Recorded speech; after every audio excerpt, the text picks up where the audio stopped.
Hi children, ఇది AP State Class 10th Exercise 4.2. Okay, find the roots of the following quadratic equations by factorization. Second problem, 2x square plus x minus 6 is equals to 0.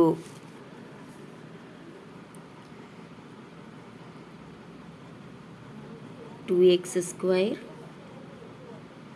plus x minus 6 is equals to 0. So standard form of quadratic equation is ax square plus bx plus c is equals to 0. So coefficient of x square is equals to 2, coefficient of x is 1, constant is -6. So దీనికి ఇప్పుడు ఈ quadratic ఈక్వేషన్స్కి roots ఎలా find out చేస్తాం roots find out చేయడానికి X square coefficient to constant -6 ఈ రెండింటిని multiply చేయాలి. Multiply చేస్తే మనకి -12 వస్తుంది. మిడిల్ టర్మ్ని మనము స్ప్లిట్ చేయాలి. ఓకే, ఎలా స్ప్లిట్ చేయాలి అంటే, సో స్ప్లిట్ చేస్తే మనకి ఇక్కడ 1 ఎక్స్ కోఎఫిషియంట్ ఎంత ఉంది, 1 ఉంది, +1 ఎక్స్ కోఎఫిషియంట్ ఎంత ఉంది, +1 ఉంది. ఓకే, సో ఈ -12ని ఓకే, సో +1 వచ్చేలాగా ఇక్కడ మిడిల్ టర్మ్ +1 వచ్చేలాగా ప్రోడక్ట్ చేస్తే -12 వచ్చేలాగా ఈ మిడిల్ టర్మ్ని మనము స్ప్లిట్ చేయాలి. సో ఇక్కడ మనకి కొన్ని ఫ్యాక్టర్స్ చూద్దాం. 12 ఫ్యాక్టర్స్ ఏమేమి వస్తాయి. 1 12s are 12, 2 6s are 12, 3 4s are 12. So ఇక్కడ మనకి ప్రోడక్ట్ అనేది -12 ఉంది కాబట్టి ఓకే, ఈ రెండిట్లో ఏదో ఒక ఫ్యాక్టర్ నెగిటివ్ అయి ఉండాలి మనకి. సో ఫస్ట్ మనం చెక్ చేసుకోవాలి. ఇక్కడ మనకి ఇది 1x కోఎఫిషియంట్, ఎక్స్ కోఎఫిషియంట్ ఎంత 1.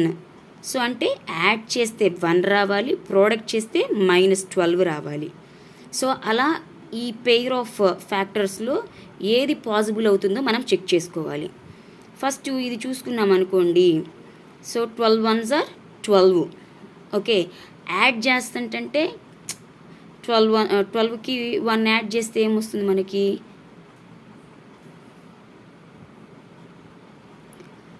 సో ఇక్కడ మనం 2 6s are 12, 6 - 2 చేస్తే మనకి ఎంత వస్తుంది, 4 వస్తుంది. కానీ ఇక్కడ మనకి ఎంత రావాలి, +x రావాలి. అదే ఇది అబ్జర్వ్ చేస్తే మనము 3 4s are 12, ఇక్కడ మనకి -12 ఉంది. అంటే ఇది ఈ రెండిట్లో 3 either 3 కానీ 4 కానీ ఏదో ఒకటి నెగిటివ్ అయి ఉండాలి. ఇక్కడ నెగిటివ్ మనకి ఎప్పుడు వచ్చింది అంటే ఈ ఫ్యాక్టర్స్లో ఏదో ఒకటి నెగిటివ్ అయి ఉండాలి. సో ఇప్పుడు ఇది నెగిటివా అది ఎలా తెలుస్తుంది అంటే, ఇక్కడ మనకి ఈ రెండింటిని యాడ్ చేస్తే +1x రావాలి. ప్లస్ అంటే గ్రేటెస్ట్ నెంబర్ ముందల మనకి ప్లస్ ఉండాలి, స్మాలెస్ట్ నెంబర్ ముందల మనకి మైనస్ ఉండాలి. ఇప్పుడు చూస్తే మనకి -3 × +4 ప్రోడక్ట్ ఏమో -12 వచ్చింది. రెండింటిని యాడ్ చేయండి, +4 -3 లేదు -3 +4 +1x వస్తుంది, +1 మిడిల్ టర్మ్. సో ఈ క్వాడ్రాటిక్ ఈక్వేషన్ని మనము 2x² + 4x - 3x -6 is equals to 0గా రాసుకోవచ్చు. ఇక్కడ +xని మనము +4x - 3xగా రాసాం. 4x - 3x ఎంత, +x. సో దీన్ని ఇలా స్ప్లిట్ చేసాం. చూడండి, +4 × -3 -12 వస్తుంది, +4x - 3x +1 వస్తుంది. సో అలాగా మిడిల్ టర్మ్ని స్ప్లిట్ చేయాలి. ఇప్పుడు ఈ రెండు టర్మ్స్ నుంచి కామన్ తీయాలి, ఈ రెండు టర్మ్స్ నుంచి మనం కామన్ తీసుకోవాలి. ఈ రెండు టర్మ్స్లో 2x కామన్ తీయొచ్చు మనము. 2x కామన్ తీస్తే ఇక్కడ x మిగులుతుంది, ప్లస్ ఇక్కడ 2x కామన్ తీస్తే 2 మిగులుతుంది. ఇక్కడ -3 కామన్ తీస్తే ఈ రెండు టర్మ్స్లో నుంచి -3 కామన్ తీస్తే ఇక్కడ ఎక్స్ మిగులుతుంది ప్లస్ 2 మిగులుతుంది ఈజ్ ఈక్వల్స్ టు 0. చూడండి కావాలంటే -3 ఇంటూ ఎక్స్ -3x -3 ఇంటూ +2 -6. ఇప్పుడు x+2 ఉంది. ఈ టర్మ్లో x+2 ఈ టర్మ్లో x+2 కామన్ తీద్దాం. x+2 కామన్ తీస్తే ఇక్కడ 2x మిగిలింది, ఇక్కడ -3 మిగిలింది.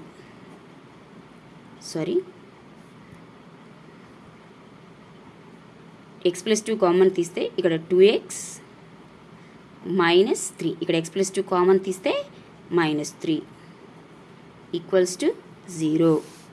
నౌ ఈ రెండింటిని మనము ఈక్వేట్ టు 0 చేసుకోవాలన్నమాట. అంటే x+2 ఈజ్ ఈక్వల్స్ టు 0, ఇక్కడ 2x -3 is equals to 0. So x+2 0 అయితే x ఏమవుతుందండి -2. ఇక్కడ 2x ఈజ్ ఈక్వల్స్ టు ఈ -3 అటు పోతే +3 అవుతుంది. x ఈజ్ ఈక్వల్స్ టు 3/2 అవుతుంది. 2 ఇటు వచ్చేస్తే డివిజన్లోకి వెళ్ళిపోతుంది. So therefore x is equals to -2, 3/2.